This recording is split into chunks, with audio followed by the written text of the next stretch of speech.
Hello my listeners, कैसे हैं आप सब। आ चुके हैं आप लोगों के लिए विलन्स क्लेम्ड गर्लफ्रेंड का न्यू एपिसोड। तो चलिए शुरू करते हैं इसे। वैसे तो अखिल ने जितना भी उससे हो पाया था उसने किया था। उसे लगा था कि शायद वो वीरेंद्र को मार करके वानी की सारी प्रॉब्लम ख़त्म कर देगा, लेकिन शायद वो गलत था, क्योंकि अगर ऐसा हो पाता तो अब तक वीरेंद्र जिंदा बचता ही नहीं। आर्यन पहले ही उसे बहुत बुरी मौत दे चुका होता, लेकिन आर्यन को शायद पहले से ही वीरेंद्र के इस चाल के बारे में पता था और इसी वजह से वो पूरी तैयारी के साथ वीरेंद्र तक पहुंचना चाह रहा था। अखिल अभी भी यूं इसी तरह अपना सर झुकाए वहीं पर बैठा रह जाता है, क्योंकि उसे बहुत गिल्ट महसूस हो रहा था कि वो सब कुछ जानने के बावजूद भी, सही होने के बावजूद भी इस आदमी को हर्ट नहीं कर पाया। और फिर खुद से ही कहता है, ऐसा क्यों होता है जब सही होने के बावजूद भी सब कुछ हमें सहना पड़ता है। हमें सब कुछ पता है मगर फिर भी कुछ नहीं कर सकते। क्यों? वानी की ज़िंदगी में सारी प्रॉब्लम की फसाद ये आदमी है, ये बात जानने के बावजूद भी मैं उसे कुछ नहीं कर पा रहा। इतना बेबस क्यों बना देते भगवान हमें? क्यों? अगर ऐसे ही बस मेरे आंखों से आंसू निकालने थे तो कोई और वजह दे देती। ये जानने के ये जानने के बावजूद मैं उसके लिए कुछ नहीं कर पा रहा। आई एम सो सॉरी वानी, तुम्हारा दोस्त किसी काम लायक नहीं है। और अखिल की ये चिंता बिल्कुल सही थी।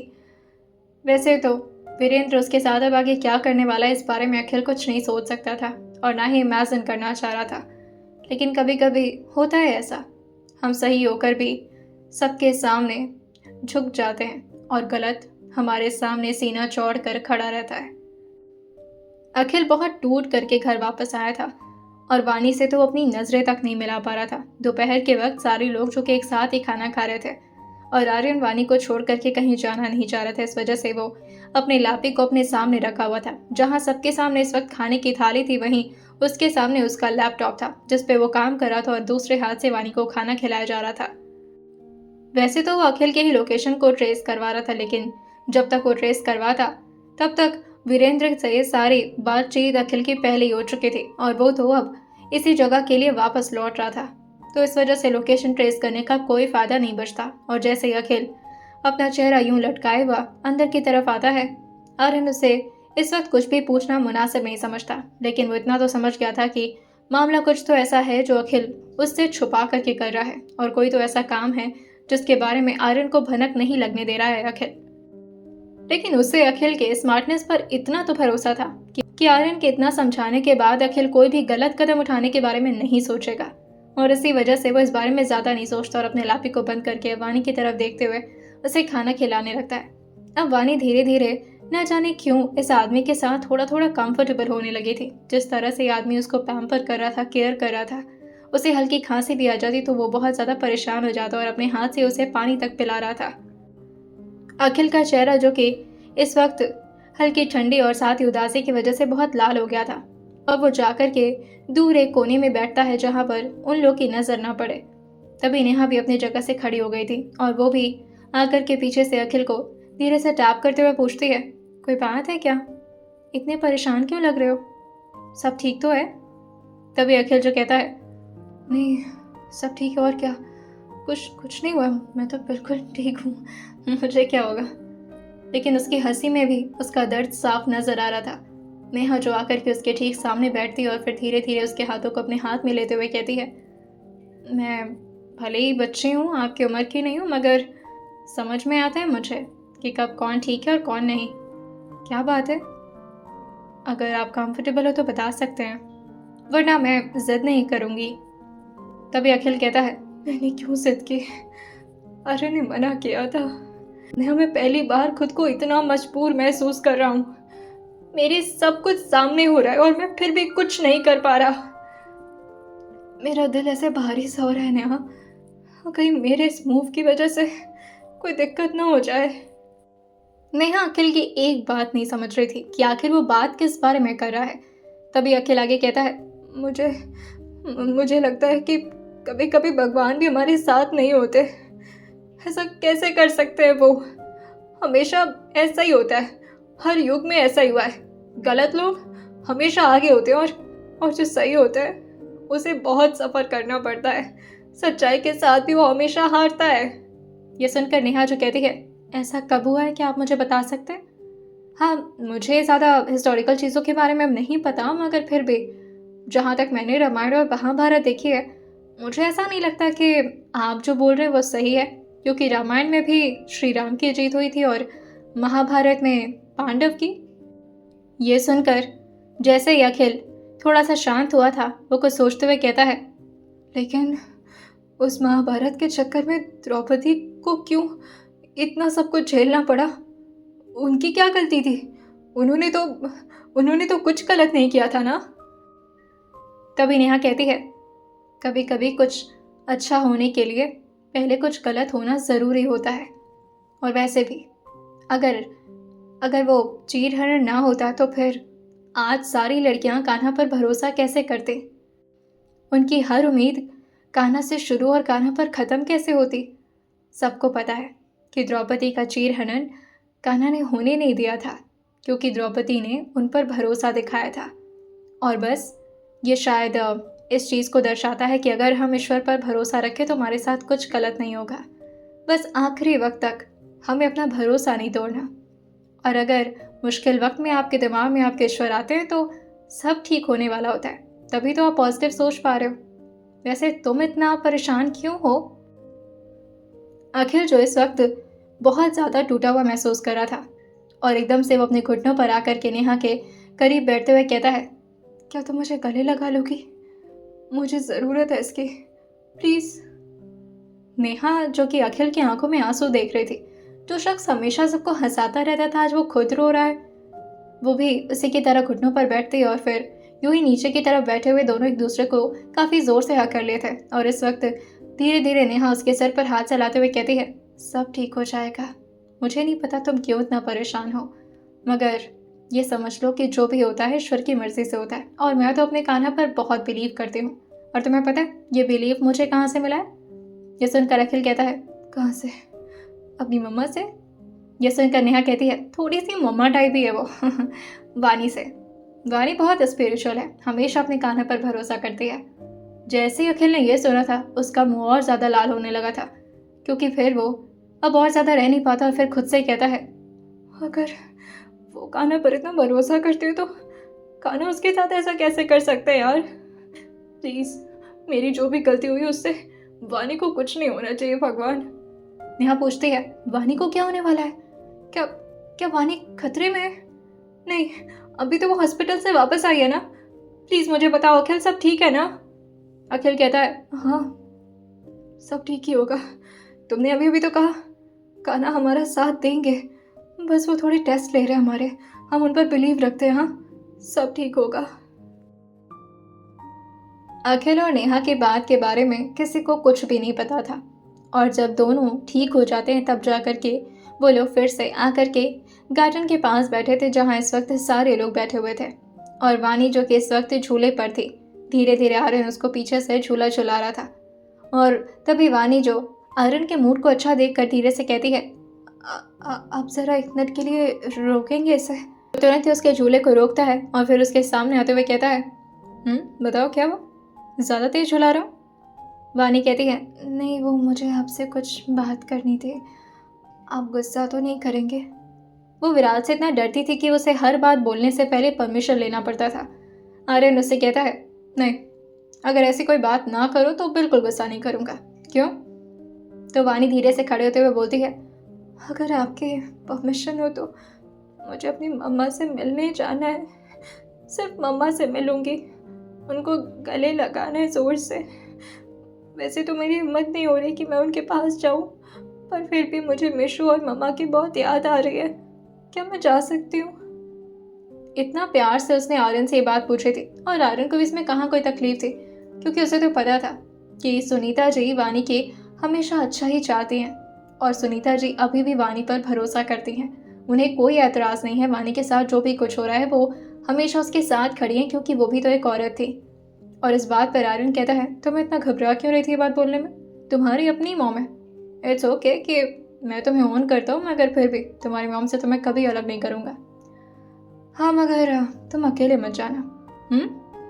और जब भी जाना होगा मुझे बता देना, ठीक है? वानी अपना सर हाँ मिलाते हुए कहती है, हाँ मैं आपको ज़रूर बता दूंगी, थैंक यू। आर्यन थोड़ी देर के लिए वहाँ से कहीं दूर चला गया था और वानी खुद को अकेला पाती है और तुरंत ही कमरे में जाकर के बैठकर अपने भगवान से प्रार्थना करने लगती है कि उसकी माँ और उसकी खुद की बहन उसे जैसे तैसे भी एक्सेप्ट कर ले, उसे उसके बाप की तरह ट्रीट ना करे। वानी जो आज बहुत ज़्यादा खुश थी और रात में वो जैसे ही आर्यन की आवाज़ सुनती है वो जल्दी से खड़े होते हुए कहती है, मेरे दवाई का वक्त हो रहा है, खाना खा लूं? वानी ने खुद आर्यन से बोला था, जिससे आर्यन जो अभी तक अपने फ़ोन पर लगा हुआ था लेकिन वो फ़ोन काटते हुए कहता है, हाँ क्या कहा आपने? और ये बोल करके वो खुद ही वानी की तरफ सुनने के लिए हल्का झुक गया था क्योंकि वानी की हाइट थोड़ी छोटी थी। तभी वानी जो कि आर्यन की तरफ उसके कान की तरफ मुड़ते हुए कहती है, मैं खाना खा लूँ? दवाई खाना है मुझे, फिर जल्दी सोऊंगी तभी तो जल्दी उठूंगी ना। ये सुनकर आर्यन जो उसके गाल को पकड़ते हुए कहता है, क्या बात है, आप तो अपना ख्याल रखने लगी। Well thank you so much, क्योंकि ये बोझ ना मुझसे बर्दाश्त नहीं हो रहा था। तभी वानी जो कहती है, मैं बोझ हूँ आपके लिए, तो फिर मुझे छोड़ दीजिए। जैसे ही वानी ने ये बोला था, आर्यन जो अभी तक सिर्फ फ़ोन को काटा था अब उसे बेड पर फेंकता है और वानी को झटके से अपने गोद में उठाते हुए कहता है, तुम्हें छोड़ दो? तुम्हें? मैं? ऐसा सोचना भी मत, क्योंकि अगर ऐसे ख्याल तुम्हारे दिमाग में भी आए ना तो मैं तुम्हारा बहुत बुरा हश्र करूँगा। ये सुनकर वानी जो बहुत ही ध्यान से आर्यन की बातों को सुनते हुए पूछती है, क्या करेंगे? आर्यन जो उसके चेहरे की तरफ हल्का हल्का अपने चेहरे को ले जाते हुए कहता है, तुम सोच भी नहीं सकते, इतना कुछ करूँगा। और ये बोलकर वो वानी के होंठ की तरफ बहुत ध्यान से देखने लगा था, जिससे वानी की धड़कनें अचानक एकदम से बढ़ गई थी और वो आर्यन के चेहरे से अपने चेहरे को दूसरी तरफ मोड़ ली थी और जल्दी से कहती है, खाना खाना खाना, मुझे भूख लगी है। आर्यन कहता है, भूख तो मुझे भी लगी है, पता नहीं मेरी भूख प्यास कब मिटने वाली है। खैर चलते हैं, पहले तुम्हारी भूख मिटाते हैं। एक बार भी वानी ने अपने चेहरे को तक नाम में नहीं हिलाया था कि वो उसे और ना खाना खिलाए। वो जितना उसे खाना खिला रहा था वानी सब के सब चट कर जाती है और पूरी प्लेट को फिनिश कर गई थी। और आर्यन को इसे बहुत ही अच्छा लगा था कि वानी कितनी ओबेइंग बन गई है, मगर उसे नहीं पता था कि वानी सिर्फ इस बात से डर रही है कि लेकिन उसे तो इस बात का डर था कि कहीं ये मिस्टर गुस्सा होकर के कल उसके प्लानिंग को खराब ना कर दे। अब इसी तरह से रात होती है। वानी जो आराम से बेड पर सोई हुई थी और जैसे ही आर्यन अंदर की तरफ आया था वो वानी के पहले तो पास आता है और फिर धीरे से चेक करता है तो वो सो गई थी, लेकिन फिर वो अपना फ़ोन ढूंढने लगा था क्योंकि उसका फ़ोन उसे कहीं मिल नहीं रहा था। तभी उसके फ़ोन पर किसी के मैसेज आते हैं जिससे उसे समझ में आ गया था कि उसका फ़ोन है कहाँ पर। वानी उसी के फ़ोन के ऊपर सो गई थी और उसे अपना फ़ोन किसी ज़रूरी काम के लिए चाहिए था। वो तुरंत ही वानी के कमर पर अपने हाथ को धीरे धीरे रखता और जैसे ही फ़ोन को भी उसके कमर के नीचे से निकालने वाला होता है तब तक वानी की आंखें खुल गई थी और जैसे उसकी आंखें खुली थी वो ज़ोर से चिल्लाने लगी थी कि उसके कमर पर इस तरह से विराज हाथ कैसे रख सकता है। वो एक स्ट्रेंजर ही तो था वानी के लिए। अभी वो जैसे ही ज़ोर से चिल्ला पाती तभी आर्यन काफ़ी ज़ोर से उसके मुंह को दबा देता है और फिर उसके चेहरे के बहुत करीब झुकते हुए और अपने हाथों के बहुत करीब अपने होठों को ला करके वानी को तुरंत ही शांत होने के लिए कहता है, चिल्लाना मत, अगर चिल्लाई तो बाहर वाले क्या सोचेंगे। यह सुनकर वानी कहती है, उसके मुंह पर इस वक्त आर्यन का हाथ जो कि काफी जोर से दबा हुआ था। तभी आर्यन उसको वार्निंग देते हुए कहता है, पहले मुझसे वादा करो तुम चिल्लाओगी नहीं। तभी वानी जो अपनी आंखें छोटी करके उसको घूरे जा रही थी कि एक तो ये शख्स उसके मुंह पर हाथ लगा रखा है और ऊपर से उसके मुंह से हाथ नहीं हटा रहा और साथ ही वार्निंग भी दिया जा रहा है। अब वानी जो बहुत ही चिढ़ते हुए अपने हाथों का पूरा इस्तेमाल करते हुए आयरन के हाथ को अपने मुंह से हटाने लगे थे और उसके ही चक्कर में उसके नेल्स वगैरह बहुत ज़्यादा आयरन को चुभने लगे थे। तभी आयरन जो अपना हाथ हटाते हुए कहता है, अरे यार क्या चुड़ैल लड़की हो तुम, लेकिन चिल्लाना मत। तभी वानी कहती है, क्यों ना चिल्लाऊं, मैं चिल्लाऊंगी, सबको बताऊंगी, आप इसी वजह से मेरे साथ कमरे में रह रहे, जाइए यहाँ से। तभी आयरन कहता है, बोला ना मत चिल्लाओ, समझ नहीं आ रहा है, और वैसे भी बाहर का कमरा है, सबको आवाज चली जाएगी। वानी कहती है, तो जाने दीजिए, सबको पता चले आपकी नीयत कितनी गंदी है, छी। तभी आर्यन जो उसको काफ़ी ज़ोर से उसकी गालों को दबाते हुए कहता है, अगर तुमने एक और बार चिल्लाया ना। वानी कहती है, तो वो क्या कर लेंगे? उसके मुंह इस वक्त दबे हुए थे, जिसकी वजह से उसकी आवाज़ अच्छे से निकल नहीं पा रही थी। तभी आर्यन उसको घूरते हुए कहता है, तुम मुझसे ये पूछ रहे हो कि मैं क्या कर लूंगा? वानी यूं ही अपने दबे हुए मुंह से कहती है, हाँ पूछ रही हो क्या कर लेंगे? एक तो मेरे करीब आ रहे, मेरे साथ जबरदस्ती करे, और ऊपर से मुझे दूर रहिए मुझसे। वो बहुत डर रही थी। तभी आर्यन जो उसके होठों की तरफ देखते हुए कहता है, तुम्हें कोई आइडिया नहीं है, तुम मुझे अब गुस्सा दिला रही हो। वानी कहती है, गुस्सा हो रहे तो हो जाइए, मुझे कोई फर्क नहीं पड़ता, बस मुझसे दूर रहिए। आर्यन उसके होठों की तरफ झुकते हुए कहता है, खा जाऊंगा तुम्हें अगर मुझे गुस्सा चढ़ा तो, लेकिन वो तो गली मत है कि तुम्हारी हेल्थ अभी ठीक नहीं है, वरना बताता तुम्हें। वैसे ही शरीर में इतनी प्रोटीन की कमी हो रखी है, अगर थोड़ी बहुत ज़बरदस्ती किया ना तो बेहोश हो जाओगी। और तुम्हारे नीचे से मैं फ़ोन ले रहा था, मेरे फ़ोन पर क्यों सो गई थी? बेड है वो तुम्हारा? इतना महंगा फ़ोन है मेरा, हटो। और वो वानी को एक ही झटके में अपने एक ही हाथ से उसके पूरे शरीर को उठा लिया था, और फिर फ़ोन को दूसरे हाथ से उसके नीचे से निकालते हुए उसको बेड पर ऑलमोस्ट पटकते हुए कहता है, अब सो, पागल कहीं की। तभी वानी कहती है, मैं पागल नहीं हूँ, अगर जबरदस्ती किया तो चिल्ला दूंगी। आर्यन मुड़ते हुए कहता है, अच्छा, और मेरे पास तो जैसे दिमाग ही नहीं है, तुम्हारे मुंह को बांध कर भी जबरदस्ती कर सकता हूं मैं।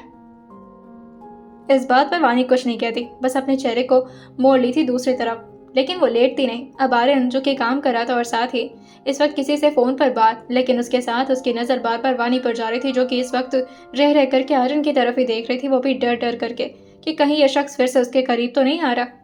तभी आर्यन फोन को म्यूट पर लगाते हुए कहता है, क्या हो गया, सो जाओ, इतनी रात हो रही है, और अभी तो तुम कह रही थी तुम्हें जल्दी सोना है, कल सुबह सुबह जल्दी उठना था ना तुम्हें। वानी जो अपने आप को ब्लैंकेट से पूरी तरह से कवर करते हुए कहती है, मैं सो जाऊंगी, आपको क्यों इतनी फिक्र हो रही है, आप अपना काम करिए ना, मैं सो जाऊंगी। और फिर से ये बोल करके वो धीरे से अपने हाथों पर अपने सर को टिका रही थी, और उसके हाथ इस वक्त उसके घुटनों पर थे, जो कि वो मोड़ कर रखी हुई थी। जब भी वो डरती थी वो हमेशा इसी पोजीशन में बैठना सुटेबल समझती थी, क्योंकि इसी तरह से उसे थोड़ा राहत मिलती थी। लेकिन आर्यन जो देखता है कि वो इसी तरह अपने सर को अपने हाथों पर टिकाए हुए सो गई है, और आकर के उसे धीरे धीरे अब लेटाने लगा था, और इस बात का ध्यान रखते हुए कि वानी की अब नींद ना खोले, वरना वो पता नहीं कितना चिल्लाने वाली थी इस बार।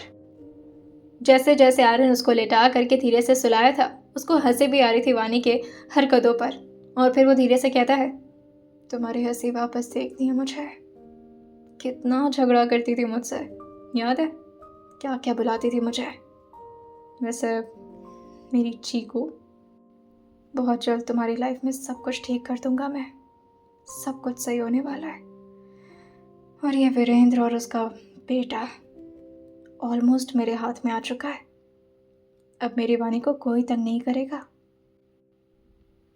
सुबह का वक्त, आज वानी की नींद बहुत जल्दी ही खुल गई थी, और आर्यन कमरे में नहीं था। इसका पूरा फायदा उठाते हुए जल्दी से वानी बाथरूम से तैयार होकर बाहर निकली थी, और ब्रश भी आज उसने अपने हाथ से किया था।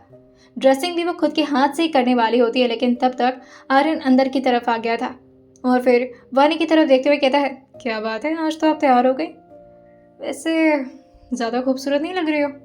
वानी को इस तरह से फ्लर्टिंग टोन सिर्फ आर्यन की पसंद थी। बड़े भाई के साथ इन सारी बातों में कंफर्टेबल तो नहीं होती, जिससे वो बस अपना मुंह बना करके दूसरी तरफ अपने चेहरे को मोड़ लेती है, और फिर धीरे से कहती है, मुझे जानना है। लेकिन तब तक आर्यन उसके हाथों को धीरे धीरे पकड़ते हुए उसके बैंडेज को अच्छे से उसके कलाई पे बांधते हुए कहता है, आई नो, इसी वजह से आप बहुत जल्दी में लग रही हैं। वैसे एक बात पूछना चाहता हूँ जाने से पहले, क्या इतना बुरा हूँ मैं? और ये बोल करके वो हल्का सा उसके करीब झुक रहा था। वानी धीरे धीरे अपने चेहरे को पीछे करते हुए और पीछे की तरफ हल्का हल्का झुकते हुए कहती है, नहीं, मैंने ऐसा कब कहा? तभी आर्यन उससे पूछता है, नहीं, मैं जानना चाहता हूँ, मतलब मुझसे दूर जाकर बहुत खुश हो रही हो? कल से देख रहा हूँ, जब से तुम्हें परमिशन दिया है कुछ ज़्यादा एक्साइटेड लग रही हो। कहीं ऐसा ना हो ज़िंदगी भर के लिए मेरे हाथों ही बंधना पड़ जाए तुम्हें, और कहीं ऐसा ना हो कि तुम्हारी शादी हो जाए मुझसे। ये सुनते ही वानी कहती है, छी, कैसी घटिया बात करते हैं आप। कभी नहीं, ऐसा कभी नहीं हो सकता। मैं ऐसा कभी होने नहीं दूंगी। और ये बोलकर वो जल्दी जल्दी भागने लगी थी, लेकिन तभी आर्यन उसको रोकते हुए कहता है, बिना सनस्क्रीन लगाए मत जाओ, तुम्हारे कलर डल हो जाएगा और साथ ही फेस पे प्रॉब्लम हो जाएगी, और मैं नहीं चाहता कि मेरे प्रोडक्ट में कोई भी प्रॉब्लम आए। इधर आओ। और फिर से वो अपने हाथों से वानी को तैयार करता है, और जैसे ही वो वानी के साथ जाने वाला होता है तभी उसको एक इमरजेंसी कॉल आया था, और इसकी वजह से उसे तुरंत यहाँ से निकलना था। वो अखिल से कहता है, वानी को अपने साथ रखना। वानी के सामने किसी ने भी अखिल और आर्यन का नाम नहीं लिया था। जितने बार भी गलती हुई थी अखिल से ही हुई थी, और अखिल को भी वानी अखिल नहीं समझ रही थी बल्कि कोई और समझ रही थी, और उसे अखिल के बड़े भाई में कोई भी दिलचस्पी नहीं थी, इवन दोस्तों वाली भी नहीं, जिसकी वजह से वो ऑब्वियसली इस आदमी के साथ तो अपने घर वापस नहीं जाना चाह रही थी। उसे अपनी मम्मा से मिलने जाना था, लेकिन ऐसा वो सिर्फ आर्यन से बोली थी। लेकिन ऐसा था कि उसे तो अपनी मम्मी के साथ रहने जाना है, उसे इस शख्स के साथ नहीं रहना था। और जो भी कुछ कल रात हुआ था उसके बाद वानी को और ज़्यादा डर लग रहा था। अब चाहे जो भी हो, ये शख्स उसका कितना भी ख्याल रख ले, उसके पेरेंट्स तो नहीं बन सकता था ना, जिसके साथ उसने अपनी ज़िंदगी के 17 साल गुजारे थे। ऑब्वियसली वो उन पर ज़्यादा ट्रस्ट करती। अब वानी जो जैसे ही अखिल उसे अपने साथ ले जाने वाला होता है उसको रोकते हुए कहती है, मुझे लगता है अभी थोड़ा देर बाद जाऊंगी, मैंने ब्रेकफास्ट भी तो नहीं किया ना, पहले कुछ खा लूँ उसके बाद जाऊंगी। अखिल कहता है, अच्छा ओके कोई बात नहीं, पर मुझे लगा था कि तुम ब्रेकफास्ट अपने घर पर जाकर करोगे। आई मीन तुम्हारी मर्जी, चलो आ जाओ यहीं पर कर लो। उसका ब्रेकफास्ट में भी दिल नहीं लग रहा था, वो बस स्पून को इधर उधर अपने प्लेट में घुमाए जा रही थी, और उसे लग रहा था जैसे तैसे करके ही अखिल उसकी आंखों के सामने से जैसे ओझल होगा वो तुरंत यहाँ से भाग निकलेगी। उसकी ज़िंदगी में इतने सारे प्रॉब्लम्स है ये उसे खुद नहीं पता थे, और इसी वजह से वानी को लगता है कि उसके लिए डेंजरस शख्स कोई और नहीं बल्कि विराज ही है। और साथ ही उसके पापा को जो भी कुछ पता चला है वो समझा लेगी अपने पापा को, क्योंकि जो भी कुछ हुआ था उसकी अपनी कोई गलती नहीं थी, और ये बात उसे पता थी। जब उसके पापा को पता चलेगा कि ये सब कुछ काशिफ की ज़बरदस्ती से हुआ है तो जाकर के उसके पापा उस पर ट्रस्ट करेंगे और साथ ही उसे गले लगा लेंगे। वानी को ऐसा लग रहा था, और साथ ही उसे अपनी मम्मा के पास पहुंचना था। और अखिल जो कि कुछ पल के लिए अभी दूर गया था, लेकिन वानी जैसे ही खड़ी हुई थी अखिल तुरंत ही उसके पास आते हुए कहता है, चले। लेकिन तभी वानी जो तुरंत ही चेयर पर बैठते हुए कहती है, नहीं अभी तो मुझे दवा भी खानी है ना, दवा खाने के बाद। लेकिन अखिल उससे कहता है, ब्रेकफास्ट करने के तुरंत बाद तुम्हें दवा नहीं खानी है। नहीं तुम्हें कोई दवा नहीं खानी है, चलो। लेकिन तभी वानी जो नेहा के पास आती है और फिर उससे कहती है, एक सेकंड के लिए मैं अपनी दोस्त से कुछ बात कर लूँ प्लीज़। अखिल जो उसके लिए वेट करते हुए कहता है, हाँ कर लो, पर मुझे थोड़ा सा मीटिंग पे जाना था, तो अगर तुम थोड़ा जल्दी कर लेती अपनी बात तो वानी कहती है, बस 2 मिनट। और फिर वो अपने साथ नेहा को कमरे की तरफ लेती गई थी और नेहा से रिक्वेस्ट करते हुए कहती है, थैंक गॉड कम से कम तुमसे बात करने का मौका तो मिल रहा है, वरना ये शख्स तो मुझे अकेले नहीं छोड़ते हैं। नेहा उसकी बातों पर हल्का हल्का मुस्कुरा रही थी, जिसे देखकर के वानी चिढ़ते हुए कहती है, तुझे हंसी आ रही है मेरी हालत पर? तुम्हें पता है कल रात ना वो मेरा मुंह दबा लिए थे। और क्या ये सब छोड़ो, मैं तो मेरा एक इम्पॉर्टेंट बात बताती हूँ। देखो नेहा, मुझे पता है कि मैं जो भी बोलने जा रही हूँ वो बहुत गलत है, पर मैं तुमसे रिक्वेस्ट कर रही हूँ, ये जो आदमी है ना इसे प्लीज़ थोड़ा अपनी तरफ अट्रैक्ट कर लोगी। ये सुनकर नेहा जो हंसते हुए कहती है, क्या ये क्या बोल रही हो, पागल हो गई हो क्या? मैं ये सब नहीं करूँगी। तभी वानी कहती है, यार प्लीज़ इसे प्लीज़ अपने साथ कमरे में बुला लो, फिर मैं कमरा बाहर से बंद कर दूँगी। देखो अगर तुम ऐसा नहीं करोगी तो फिर हम अच्छे दोस्त नहीं रह जाएंगे। नेहा कहती है, पर ऐसा करना क्यों है? तुम्हें वो आदमी मेरे साथ चाहिए ही क्यों? मतलब उससे कोई प्रॉब्लम है तुम्हें? और अगर कुछ है तो मुझे बताओ ना, रीज़न क्या है? वानी कहती है, कितना सवाल करती हो, एक बात नहीं मान सकती अपनी बेस्ट फ्रेंड की? किस काम की बेस्ट फ्रेंड हो तुम? प्लीज़ ना, प्लीज़ प्लीज़ प्लीज़। तभी नेहा कहती है, अच्छा ठीक है, कितना देर तक उसके उलझा कर रखना है? वानी कहती है, जब तक उसे मीटिंग के लिए बहुत ज़्यादा देर ना हो रही हो कि वो जैसे ही बाहर निकले वो तुरंत ही मीटिंग के लिए भागे और मुझे भूल जाए थोड़ी देर के लिए, इवन मुझे भूल ही जाए, ठीक है? और ये बोलकर वो जल्दी से भाग गई थी। और तभी कहती है, आपको नेहा अंदर बुला रही है, शायद उसे कुछ काम है, तब तक मैं इंतज़ार करती हूँ। अखिल कहता है काम अभी, ओके। और फिर जैसे ही उसे नेहा ने अपनी तरफ इशारा करके बुलाया था, अखिल वाकई सब कुछ भूल गया था, वानी को भी और साथ ही अपनी मीटिंग को भी। और जल्दी जल्दी भागकर अंदर आते हुए कहता है, क्या बात है, अब सुबह सुबह मुझे बुला रही हो, कुछ काम था? लेकिन जैसे अभी आगे नेहा कुछ बोल पाती तब तक वानी ने बाहर से दरवाजे को लॉक कर दिया था। और ये देख करके वैसे तो अखिल को थोड़ा परेशान होना चाहिए था, क्योंकि उसकी मीटिंग थी और साथ ही वानी की जिम्मेदारी भी। लेकिन न जाने क्यों उसके चेहरे पर एक अजीब सी स्माइल आ गई थी और साथ ही वो बहुत ज़्यादा शर्माने लगता है। उसके चेहरे जो हल्के से झुक गए थे नीचे की तरफ, और साथ ही नेहा इधर उधर देखते हुए कहती है, कुछ गलत मत समझिएगा, वो गलती से हो गया होगा, रुकिए मैं खुलवाती। लेकिन तभी अखिल कहता है, ये तो मुझे आप क्यों बोल रही हो? कहीं ऐसा तो नहीं कि तुम मुझे पति वाली फीलिंग देना चाह रही हो? और उन लोगों की ऐसी गॉसिपिंग में अब वक्त का कहाँ इन दोनों को पता चलने वाला था, ना अखिल को और ना ही नेहा को। इसी का पूरा फायदा उठाते हुए वानी जो जल्दी से बाहर की तरफ निकल जाती है। लेकिन कुछ बॉडीगार्ड्स ने आकर के उसके रास्ते को रोक लिया था, क्योंकि अरुण ने पहले ही सबको तैनात कर रखा था कि चाह कर भी वानी यहाँ से अकेले बाहर ना निकल पाए। तभी वानी उन सबको दिलासा देते हुए कहती है, मैं उनके साथ जा रही हूँ, वो जो है ना दाढ़ी वाले, वो लंबे से हैं, अब विराट सर के साथ रहते हैं, उनके साथ ही जाने वाली, बस बाहर जा कर के उनका वेट करना है, वो थोड़ी देर में आते होंगे। उनसे परमिशन लेकर ही आई हूँ मैं, सच्ची। अब कुछ लोग जो कि वानी की बातों पर भरोसा करने लगे थे, और फिर वहाँ के 2 बॉडीगार्ड्स जो कि वानी को रोक कर रखे थे, वो कहते हैं, ओके मैम, हम जाकर उनसे पूछ कर आते हैं। वानी कहती है, हाँ जाइए पूछ कर आइए, मैंने तो उनसे पूछ लिया था, आप भी जाइए पूछ लीजिए। और जैसे ही वो दोनों अंदर की तरफ गए थे, वानी उन दोनों को चकमा देते हुए जल्दी से बाहर की तरफ भागी थी और बिना कुछ सोचे समझे वो दौड़ जाती है।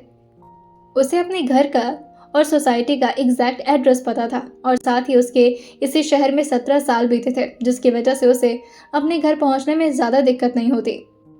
एक ऑटो के सहारे ही वो यहाँ पर आ चुकी थी, और घर के अंदर आते ही वो जल्दी से आवाज़ लगाते हुए कहती है, मिशू, मिशिका, जल्दी आ जाओ नीचे और पैसे लेकर आना ज़रा। जल्दी से पैसे वो ऑटो वाले को थमाती और अंदर की तरफ आकर के अपनी मम्मा को ढूंढते हुए कहती है, मम्मा, मम्मा कहाँ? लेकिन तभी मिशिका कहती है, आवाज़ मत करो दी, मम्मा आ रही हैं, बाहर सामान लेने गई हैं। तभी मिशिका को देख कर वानी कहती है, गले नहीं लगेगी मेरे, याद नहीं आती क्या मेरी? मिशिका जो एकदम से अपने आंसू को कंट्रोल नहीं कर पाती और ज़ोर से अपनी बहन को गले लगाते हुए कहती है, मैं कैसे बताऊँ तुझे, क्या हालत होती तेरे बिना, अकेला डर लगता है मुझे, चुड़ैल, मुझे छोड़कर नहीं जाना अब। वानी कहती है, मैं छोड़ने के लिए थोड़ी ना आई हूँ तुझे, साथ में रहूँगी, और तुझे क्या लगा मेरे सारे कपड़े पहन लेगी तू? हाँ, मैं कुछ नहीं पहनने दूंगी, और मेरा कोई सामान तो नहीं छुई ना? मिशिका कहती है, हम पहले की तरह कब रह पाएंगे दीदू, सब कब ठीक होगा, मेरा दिल भारी हो जाए। तभी सुनीता जी जो कि बाहर से आ रही थी, बहुत ही ज़्यादा आंसू लिए अपने आंखों में और अपने चेहरे को नीचे की तरफ झुकाए हुए, और ले आकर के वो थैले को सामने रखते हुए कहती है, वो लोग कुछ देने को तैयार नहीं है, कह रहे कि आपके यहाँ का राशन पानी बंद कर। वानी, तू यहाँ क्या कर रही है? तू यहाँ कब आई और तू यहाँ कैसे पहुँची? तभी वानी कहती है, आप ऐसे क्यों बात कर रही मम्मा, मेरा ही घर है, मैं क्यों नहीं आ सकती यहाँ पर, कोई दिक्कत है क्या? तभी सुनीता जी जो कि उसके कानों को जोर से पकड़ते हुए कहती है, पागल हो गई है क्या तू, अपनी जान की दुश्मन बनी है, क्यों आई यहाँ पर? किसी को पता तो नहीं चला ना? कोई तुझे देखा नहीं ना बेटा? हाँ। वानी जो अपनी मम्मा को इस तरह हरकत करता देख करके पहले तो अपने कान को छुड़ाती है और फिर अपनी मम्मा का हाथ पकड़ते हुए कहती है, आपको हो क्या गया है, ऐसे क्यों बात कर रही है मुझसे? मैं तो बिल्कुल ठीक हूँ मम्मा, और किसी को अगर पता चलता है तो क्या, मैं अपने घर पर ही तो आई हूँ। तभी ये सुन करके सुनीता जी जोर से उसके सर को ले जा करके अपने सीने से लगाते हुए कहती है, मेरी बच्ची, मैं तुझे नहीं बचा सकती और इसीलिए मैं तुझे अपने साथ नहीं रखूंगी, तू जा यहाँ से, तू तुरंत निकल जा, इससे पहले किसी को पता चले बेटा, तू चले जा मेरा बच्चा। हाँ, तू ठीक रहेगी ना तो हम बाद में मिल लेंगे, जा यहाँ से। मानी कहती है, पर कहाँ जाऊँ मम्मा, मेरे पास एक ही तो घर है, आपके साथ नहीं रहूँगी तो कहाँ रहूँगी? ये सुनकर सुनीता जी कहती है, मुझे नहीं पता, जाओ सारन के पास। आर्यन ने तुझे बाहर क्यों निकलने दिया? वो तेरे साथ क्यों नहीं है? मैं उसको कॉल करती हूँ। हाँ, रुक तू। लेकिन तभी बाहर कुछ लोग जो कि ज़ोर ज़ोर से हल्ला मचाने लगे थे। जैसे ही मिश्रिका बाहर जाने को तैयार होती ही, लेकिन तभी सुनीता जी कहती है, नहीं, बाहर मत जाना, किसी को कुछ नहीं पता चलना चाहिए, और ये मत बताना कि वानी आई है। दरवाज़ा बंद करो, सारा दरवाज़ा बंद करो। लेकिन तब तक कुछ लोग जो कि अंदर की तरफ आने लगे थे, और वो तुरंत ही वानी को अपने ठीक पीछे छुपाने लगी थी, और साथ ही कांपते कांपते उनके हाथ से फोन भी नीचे की तरफ छूट गया था। तभी बाहर के कुछ लोग अंदर की तरफ आते हुए कहते हैं, आपने अपनी हद पार कर दी है। अब हमने पहले ही कहा था कि ये लड़की हमारे समाज के लिए ठीक नहीं है। ऐसे कैसे रख सकती हैं आप इसे अपने घर पर? भाभी, उसको दीजिए। अगर आपने उसको बचाने की कोशिश की ना, तो हम इस पूरे घर को आग लगा देंगे। वानी को लग रहा था कि क्या वो फिर से कोई सपना देख रही है, क्योंकि ठीक ऐसा ही सपना तो आया था उसके सपने में, और फिर वो सारा नज़ारा बिल्कुल ऐसा ही था। हाँ, कुछ चीज़ें बस अलग थीं, लेकिन दिल से वो बिल्कुल भारी सा महसूस कर रही थी, और साथ ही जैसे कि सब कुछ उसकी ज़िंदगी में एकदम से डरावना मोड़ ले लिया हो। वानी जो अपनी मम्मा के पीछे छुपते हुए कहती है, मम्मा, ये लोग क्या बोल रहे हैं? मुझे घर नहीं आना चाहिए था क्या? ये ऐसे क्यों बात? लेकिन तभी एक आदमी उसका हाथ जोर से पकड़ते हुए कहता है, चल इधर। हमारे समाज के लिए तुम जैसी लड़कियां, अरे तुम जैसी लड़कियों का जिंदा रहना ही बेकार है। कलंक हो तुम हमारे समाज पर, चलो। और वो सब के सब वानी को पकड़ करके खींच कर बाहर की तरफ ले आ रहे थे। तभी वानी जो अपना हाथ छुड़ाते हुए कहती है, मेरा हाथ दर्द हो रहा है, प्लीज छोड़ दो। उसके उसी जगह पर इस आदमी ने पकड़ रखा था जहां उसने अपने हाथों से कट लगाया था, ये सोच करके कि अब तो सब कुछ खत्म हो चुका है। लेकिन उस आदमी को जरा भी तरस नहीं आती वानी के आंसुओं पर। अभी भी उसी तरह उसको घसीट कर खींचते हुए बाहर की तरफ ले आता है, और उसे एक पेड़ के पास ले आकर के खड़ा कर दिया गया था, जो कि एक ऊंचाई पर था। और वहीं पर वानी को जोर से पकड़े हुए कहता है, क्या लगता है हमारे समाज में ऐसी लड़कियों का रहना क्या सही होगा? ऐसी लड़कियों को तो मर जाना ही बेहतर होगा। क्यों भाई लोग, गलत कह रहा हूं मैं? बताइए भाई आप सब, अगर ऐसी लड़कियां हमारे समाज में रहेंगी तो फिर हमारी बेटियों पर क्या असर पड़ेगा? हमारा मोहल्ला बहुत ही ज्यादा शरीफों का मोहल्ला है, और ऐसे में हम गंदगियों को नहीं पाल सकते। अब सब के सब एक साथ अपने हाथ को उठाकर कहते हैं, इसे मार दो, मार देना चाहिए इसे। तभी एक औरत कहती है, और नहीं तो क्या, मारेंगे नहीं तो क्या करेंगे, इसकी आरती उतारेंगे। तभी सुनीता जी भागकर बाहर आते हुए सबके सामने आकर अपने हाथ को जोड़कर अपना सिर नीचे जमीन पर पटकते हुए कहती हैं, मैं आप सब लोगों से भीख मांगती हूँ, मेरी बच्ची गलत नहीं हो सकती। तब ये सुनकर आसपास के आंटी लोग कहती हैं, अच्छा अपनी बेटी है तो गलत नहीं, अगर हमारी बेटियों के साथ ऐसा होता तो तुम भी यही बोलती सुनीता। और सुनो, अगर तुम अपनी बेटी का साथ दोगी ना तो हम तुम्हें भी उसके साथ जला देंगे। और उसकी छोटी बेटी, कहाँ है इसकी छोटी बेटी? तभी मिश्रिका जो कि बहुत ज़्यादा डर जाती है और छुपने की कोशिश करती है, लेकिन उसके पास कोई जगह ही नहीं बची थी, और उसकी छोटी बेटी को भी ले आकर के वानी के ठीक बगल में खड़ा कर दिया गया था। और तभी एक औरत कहती है, जब बड़ी बेटी ऐसी है तो छोटी बेटी के भी तो ऐसे ही संस्कार होंगे। हम तो कहते हैं इस पूरे परिवार को ही जलाकर खत्म करते हैं, मामला ही खत्म। इस अपनी बेटी के हरकतों को देखकर बाप भी भाग गया, शर्म आ रही होगी बेचारे को। तभी सुनीता जी कहती है, हम यहाँ से दूर चले जाएंगे, प्लीज हम लोगों पर रहम करिए आप लोग। हाँ, मैं हाथ जोड़ती हूँ सबके, हमारा घर भी छोड़ देंगे, हम यहाँ से बहुत दूर चले जाएंगे, मेरी बच्चियों को छोड़ दो। तभी एक औरत चिल्लाते हुए कहती है, चलो 1 मिनट के लिए हम तुम्हारी बच्ची को छोड़ने के बारे में सोच भी लें, तो कहाँ दर दर की ठोकरें खाओगी, कहाँ जाओगी, और तुम्हारी इस बेटी को कौन अपनाएगा? ये सारा सच जानने के बावजूद भी कि इस लड़की ने क्या जलील हरकत की है। वानी को तो जैसे कुछ समझ ही नहीं आ रहा था कि उसके सामने चल क्या रहा है। पूरी तरह से फ्रीज हो चुकी थी वो। उसकी ज़िंदगी में कभी ऐसा भी मोड़ आएगा उसने सोचा नहीं था। कितनी खुशी खुशी उसकी ज़िंदगी चल रही थी, सब कुछ बेहतर था। अचानक से उसकी ज़िंदगी इतनी दर्दनाक हो जाएगी। वानी सोच सोच करके बस अपने आंसू को अपने गालों पर महसूस कर रही थी, या यूं कह ले कि शायद महसूस भी नहीं कर पा रही थी, एकदम से वो स्टैचू बन चुकी थी, जैसे उसके शरीर काम करना बंद कर गया हो और उसे अब इस डिसीजन पे कोई प्रॉब्लम नहीं थी कि उसे जला दिया जाएगा या उसे मार दिया जाएगा, क्योंकि इतना जलील होने के बाद भला कोई जीना भी कैसे चाहता।